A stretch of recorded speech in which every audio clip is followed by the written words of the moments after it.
पोट्टे आज झालं डिस्कशन की पोट्टे म्हणत चला कॅनलले पाणी यायला, चला आंघोळ करू. मग आम्ही चाललो पैदल चालताना ननन आला गाडी घेऊन. त्याला म्हणत थांब मला येऊ दे, रस्त्यानं चालले आमचे पैदल गँग. मग आता उतरलो पाण्यात उतरलो. स्मार्ट वॉच घालेली होती, मला ध्यानच नाही राहिले की स्मार्ट वॉच घालेला आहे. मग काढली बाहेर गेर काढल्यावर मला लावली शॅम्पू गिंपून लावला, आंघोळा करणं फुल माहोल करणं चालू होता. सगळे पोट्टे पण घसरगुंड्या काय खेळत जात. मग सगळं अंघोळा झाल्या.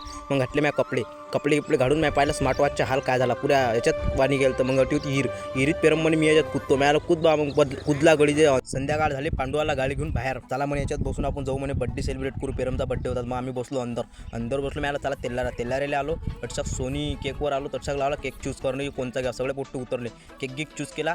मग सेलिब्रेट करायसाठी आलो शेगाव नाक्यावर. अटसाक चालू प्रेमबाईचा बड्डे सेलिब्रेट करणं. सगळे पोट्टे पण एन्जॉय करू राहिले. मग बसलो गाडीत, केक सेलिब्रेट करणं झालं. माझा रस्त्यानं चालू आमचं एन्जॉय करणं पाहून घ्या.